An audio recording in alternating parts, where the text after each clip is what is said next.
मंगल मूर्ति मारुति नंदन सकल अमंगल मूल निकंदन मंगल मूर्ति मारुति हनुमान ज्योतिष केंद्र सीतामढ़ी में आप सभी का स्वागत है।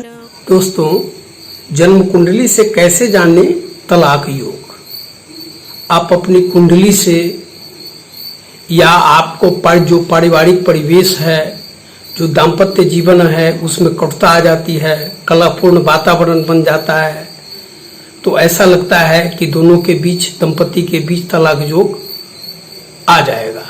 उसे आप निर्भीकता पूर्वक, जो मैं बता रहा हूं, आप अपनी कुंडली से जान सकते हैं कि हमारी कुंडली में तलाक का योग है या नहीं। आपकी कुंडली में कोई भी अंक लग्न में हो सकता है, 2 हो, 3 हो, 1 से 12 तक। मैं पहले वीडियो में बता चुका हूं। मेरा यदि पूर्व का वीडियो आप देखेंगे तो आपको लगेगा कि कौन सा ग्रह कहां से दिखता है, कितना दृष्टि होती है ग्रह की, या कौन सा अंक किस राशि का द्योतक है और उसके ग्रह मालिक कौन होते हैं। तलाक योग कैसे देखें। देखिए, ये आपका लग्न है। इसमें आप अपनी कुंडली में देखें कि इसमें शनि और राहु या शुक्र और राहु दोनों में से कोई एक साथ लग्न में स्थित यहाँ है कि नहीं। यदि शनि राहु लिखा है या फिर शुक्र राहु लिखा है, चौथे भाव का स्वामी छठे भाव में, यानी यहां इसमें चौथे भाव का स्वामी छठे भाव में और छठे भाव का स्वामी चौथे भाव में हो, यानी ये 5 है, तो इसके सिंह राशि हो गए, इसके मालिक सूर्य हो गए, तो सूर्य यहां बैठा हो, और ये छठा स्थान में 7 लिखा हुआ है। इसका मतलब यह हुआ कि यह तुला राशि है, इसका मालिक शुक्र हुआ, तो शुक्र यहां बैठा हो और सूर्य यहां बैठा हो, तो ये निश्चित है कि यह तलाक का मामला कोर्ट तक जाता ही है। पुरुष की कुंडली में शुक्र और स्त्री की कुंडली में गुरु यदि पीड़ित हो तो, और सप्तम दृष्टि पर क्रूर ग्रह मंगल राहु शनि की दृष्टि पर रही हो, तो निश्चित रूप से तलाक योग सामने आता है। आप इसे पुनः समझें कि इसका मालिक, कि चौथे स्थान का मालिक, जो भी जिस अंक का ग्रह हो, राशि का मालिक हो, अगर छठे भाव में बैठ जाए और छठे भाव का स्वामी अगर चौथे भाव में बैठ जाए, तो निश्चित रूप से तलाक का मामला, तलाक कोर्ट से ही वह मामला सुलझ पाता है। ये सप्तम 8 वृश्चिक, इसके मालिक हो गए मंगल, और 1 मेष, इसके मालिक हो गए सूर्य।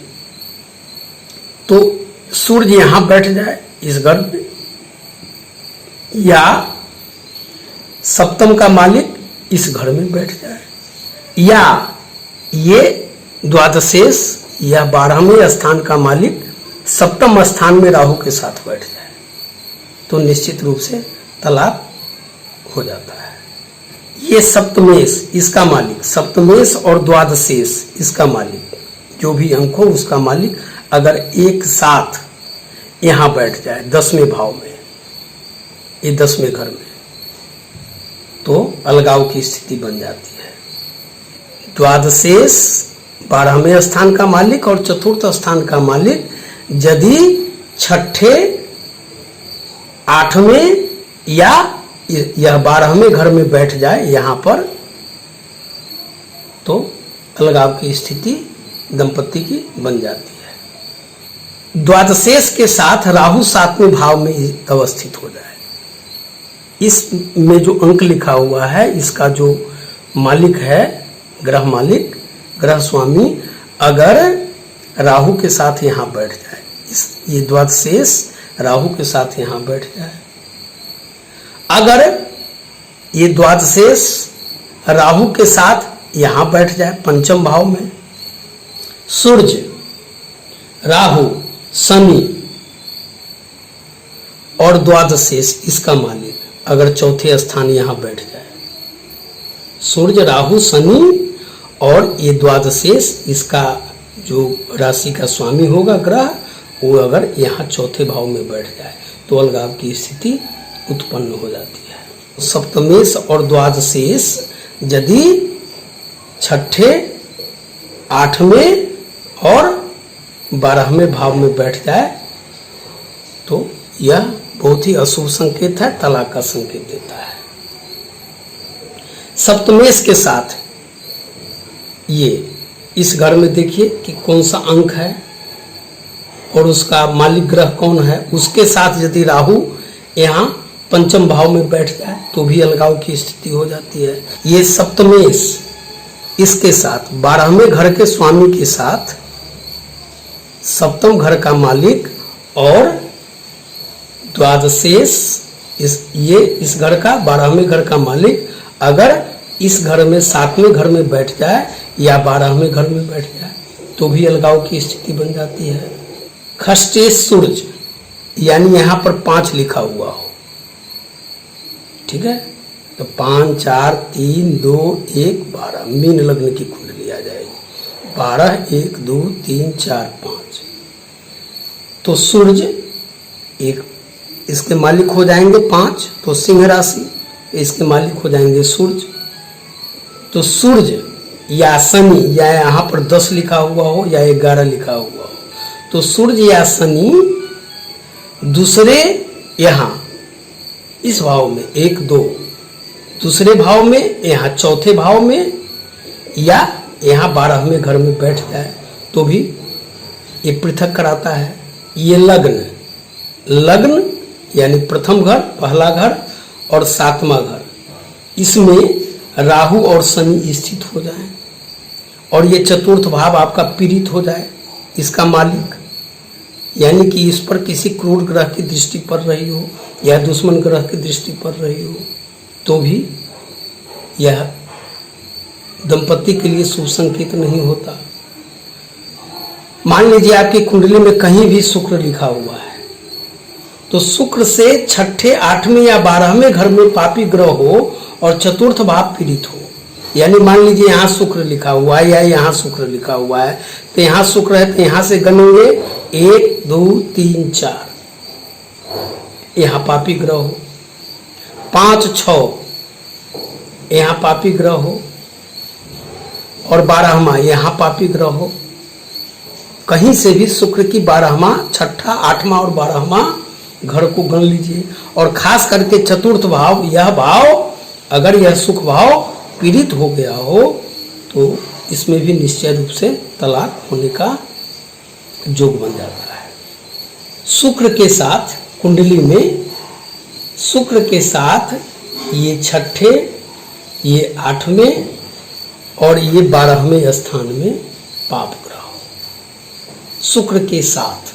परंतु शुक्र और बुध अगर यहाँ पर 9वें भाव में यहाँ पर शुक्र और बुध लिखा हुआ है तो तलाक तो होता ही है, पुनर्विवाह का योग भी बन जाता है यदि यहाँ पर शुक्र और बुध लिखा हुआ हो। या शुक्र अपनी नीच राशि, जैसे ये नीच राशि है, शुक्र की नीच राशि कन्या राशि होती है, शुक्र अगर नीच राशि में हो या वक्र राशि का होकर ये छठे, 8वें और 12वें यहाँ बैठ जाए तो भी यह दंपति को पृथक करता है, तलाक योग उत्पन्न करता है। तो गुरु में शुक्र की दशा और शुक्र में गुरु की दशा अगर चल रही होती है और कुंडली में गुरु शुक्र एक साथ कहीं हो, पीड़ित हो तो निश्चित रूप से तलाक होता है।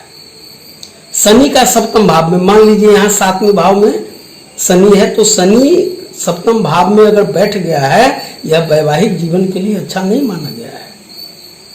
लेकिन एक बात यहाँ मैं कह सकता हूँ कि अकेला शनि तलाक नहीं कराता है परंतु वैवाहिक जीवन को नारकीय जरूर बना देता है यदि यहाँ शनि बैठा हो तो। सूर्य शनि राहु, अगर सूर्य शनि राहु यहाँ 7वें भाव, सप्तमेश और शुक्र पर प्रभाव पड़ रहा हो सूर्य शनि राहु का, अगर सूर्य शनि राहु यहाँ 7वें भाव पर या इसका मालिक जहां भी बैठ रहा है उस पर दृष्टि पड़ रही है, तीनों में से किसी का, या शुक्र पर दृष्टि पड़ रही है, तब भी पति पत्नी के बीच दूरी बढ़ने लगती है और अलगाव की स्थिति, तलाक की स्थिति उत्पन्न हो जाती है। इस भाव में शनि दाम्पत्य जीवन को नीरस बनाता है, मंगल यहाँ हो तो आयु में कमी करता है, अगर सूर्य हो तो आपस में दंपति के बीच मतभेद पैदा कर देता है। इसके अतिरिक्त मंगल अपनी नीच राशि कर्क में हो और उस पर शनि या राहु की दृष्टि हो तो दंपति के बीच अलगाव की स्थिति पैदा कर देता है। शनि पंचम में या राहु सप्तम भाव में हो तो भी दंपति के मध्य अलगाव पैदा कर देता है। अगर अष्टमेश की 6ठे भाव पर दृष्टि हो तो तलाक आदि का केस लंबे समय तक चलता है। दूसरा यह कि बकरी ग्रह खासकर शुक्र की 8वें भाव पर दृष्टि हो तब भी कोर्ट केस लंबे समय तक चलता है। तो इस तरह आपने जाना कि हम अपनी जन्म कुंडली से तलाक योग कैसे देखें। अब अगले वीडियो में यह तलाक योग से बचने के उपाय, इसका स्पेशल वीडियो मैं दूंगा क्योंकि वीडियो लंबा हो जाएगा। धन्यवाद। इस प्रकार जनहित में ऐसे ज्ञानवर्धक वीडियो प्राप्त करने के लिए कृपया इसे सब्सक्राइब, लाइक करते हुए बेल की घंटी बजा दीजिएगा।